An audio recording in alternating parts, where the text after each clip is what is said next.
Senior صحافی اور تجزیہ کار جاوید چودھری کے مطابق ہم تھوڑی دیر کے لیے جنوری 2022 میں واپس چلے جاتے ہیں۔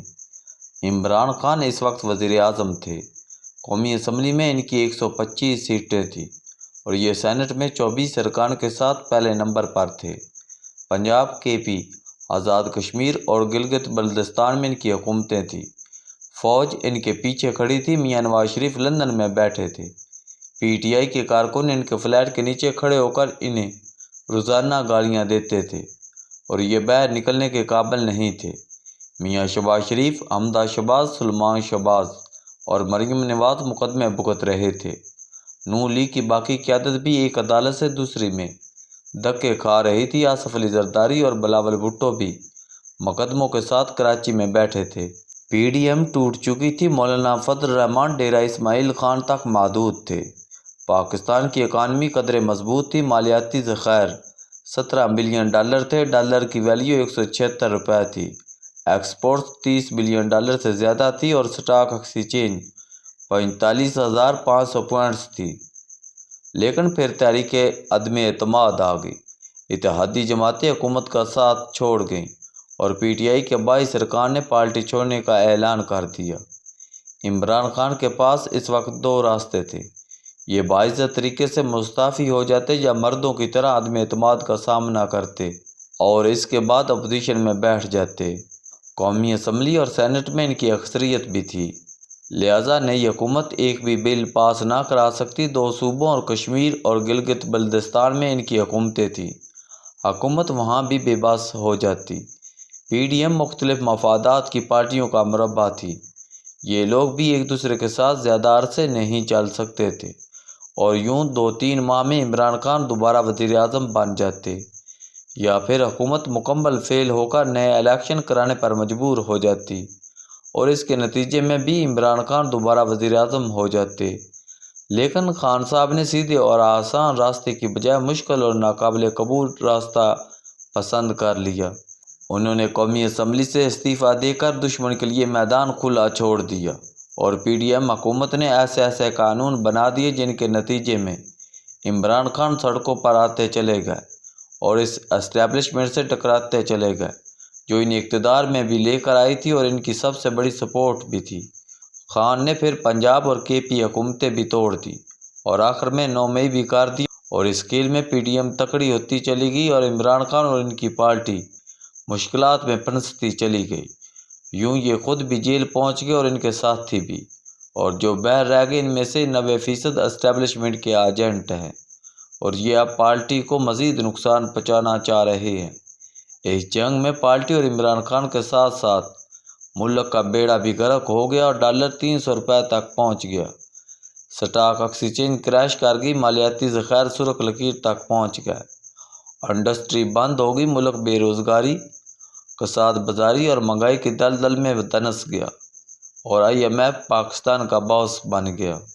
عمران خان آج 2024 کے الیکشن میں دوبارہ بڑی فورس بن کر ابھرے، یہ ایک سچ ہے اور اس سے انکار ملک، عوام اور جمہوریت تینوں کی توہین ہوگی۔ لیکن اس سے بھی بڑا سچ یہ ہے، عمران خان کی تمام تر مقبولیت کے باوجود قومی اسمبلی میں صرف 92 سیٹیں ہیں اور یہ کے پی میں حکومت بنانے میں کامیاب ہوئے۔ لہٰذا اگر فروری 2024 کا فروری 2022 سے تقابل کیا جائے تو عمران خان گین کرنے کی بجائے لوز کرتے نظر آئیں گے۔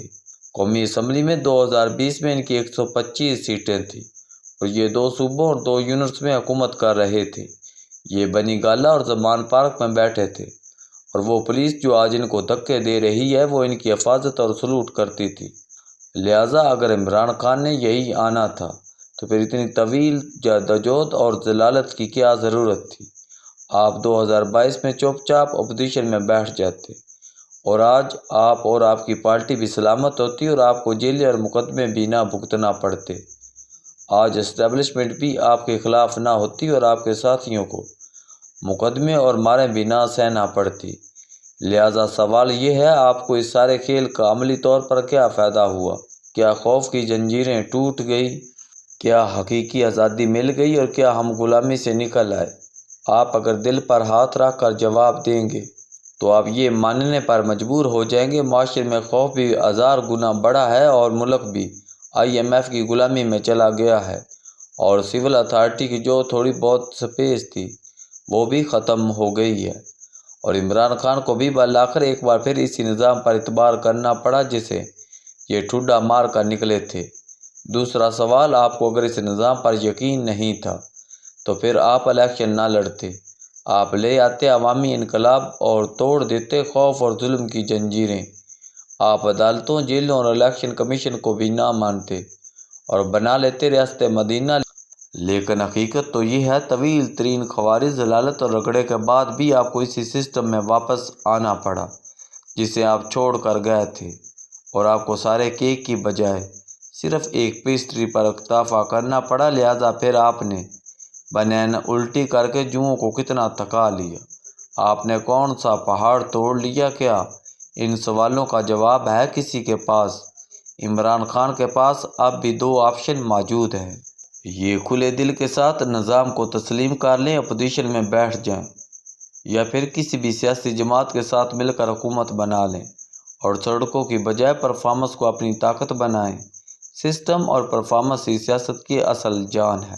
موج ہے دریا میں، بیرون دریا کچھ بھی نہیں۔ اور دوسرا، یہ ایک اور 9 مئی فرما لیں اور اس کے بعد یہ اسی طرح جیل میں بیٹھے رہیں، کارکن سڑکوں پر اخبار ہوتے رہیں، پارٹی کے لیڈر گھروں میں چھپے رہیں اور ملک ڈیفالٹ کر جائے۔ لیکن سوال یہ ہے، اگر یہ ہو گیا تو کیا عمران خان بھارت میں جا کر حکومت بنائیں گے؟ جب گھوڑا ہی نہیں رہے گا تو سوار کس پر سواری کرے گا؟ جب کشتی ہی نہیں ہوگی تو مسافر کہاں جائیں گے؟ اور ہم اگر فرض کر لیں عمران خان کی یہ سیاست کامیاب ہو جاتی ہے، یہ زبردستی اقتدار پر قابض ہو جاتے ہیں، تو سوال یہ ہے، کیا یہ اسٹیبلشمنٹ کی مخالفت کے ساتھ حکومت چلا سکیں گے؟ اور کیا یہ IMF، امریکہ، چین اور عرب ملکوں سے مذاکرات کر سکیں گے؟ ملک کی حالت یہ ہے، اگر ہمیں پیٹرول نہ ملے تو 15 دنوں میں پورا ملک بیٹھ جائے گا۔ جہاز، گاڑیاں اور کارخانے بھی بند ہو جائیں گے، اور بجلی، پانی، موبائل فون اور انٹرنیٹ بھی۔ دوسرا، عوام نے اگر آپ کو ووٹ دیے ہیں تو انہوں نے نون league, peoples party, JUI، MQM، IPP اور کاف لیگ کو بھی مینڈیٹ دیا ہے۔ کیا آپ کے ووٹ پاک اور ان کے ناپاک ہیں؟ آپ اگر اپنا مینڈیٹ مان رہے ہیں تو ان کا مینڈیٹ تسلیم کیوں نہیں کر رہے؟ کیا ان کے ووٹر انڈیا سے آئے تھے؟ اور دوسرا، آپ کو کس نے بتا دیا؟ جب تک آپ ہیں، عوام اس وقت کسی دوسرے کو پسند نہیں کر سکتے، اور ان کا خدا کوئی اور ہے اور آپ کا خدا کوئی اور۔ کیا یہ بات عجیب نہیں؟ آپ KP میں رزلٹ مان رہے ہیں، لیکن اسی الیکشن اور اسی الیکشن کمیشن کے پنجاب اور وفاق کے رزلٹ کو تسلیم نہیں کر رہے۔ آپ پیپلز پارٹی اور نون لیگ کی قیادت کو نہیں مانتے، مگر ان کے ٹرینڈ پرویز الہی اور شاہ محمود قریشی آپ کے وائس چیئرمین اور صدر ہیں، اور آج بھی آپ کی آدھی پارٹی ان چور پارٹیوں کے لوگوں پر مشتمل ہے۔ لہٰذا آپ کے پاس اب صرف ایک ہی آپشن ہے، آپ سسٹم کو مان لیں اور اندر سے تبدیلی لے کر آئیں، ورنہ آپ اسی طرح سڑکوں پر بیٹھے رہیں اور اپنی اور ملک کی مزید مات مار لیں گے۔ میرا خیال ہے عمران خان کو اب حالات کو سمجھنا چاہیے، انہیں بھی اب ادراک ہو جانا چاہیے، یہ نفرت کا جھنڈا نیچے کریں۔ KP میں علی امین گنڈاپور کی جگہ کو جیتا جاگتا پڑھا لکھا اور سمجھدار شخص لے کر آئیں، جو عوام کا مقدر بھی تبدیل کرے اور آپ کے اسٹیبلشمنٹ کے ساتھ تعلقات بھی بہتر بنا دے۔ آپ اگر اس بار بھی وہاں کوئی عثمان بزدار پلس لے آئے تو ملک کا مزید بیڑا غرق ہو جائے گا، اور آپ اور اسٹیبلشمنٹ کے درمیان دوریاں بھی بڑھ جائیں گی۔ دوسرا، اگر آپ نے حالات کی نزاکت کو نہ سمجھا تو آپ اپنے 92 ارکان سے بھی جائیں گے، اور ان میں سے 50 لوگ کمزور ہیں۔ یہ اب تک پارٹی میں اس لیے بیٹھے ہیں کہ ریاست عمران خان کو سسٹم میں حصہ دے کر انگیز کرنا چاہتی ہے۔ PTI کو اس موقع کا فائدہ اٹھانا چاہیے۔ اگر یہ موقع بھی ضائع ہو گیا تو پھر انہیں 2028 کا انتظار کرنا ہوگا، اور اس وقت تک پل رہیں گے اور نہ ان کے نیچے پانی۔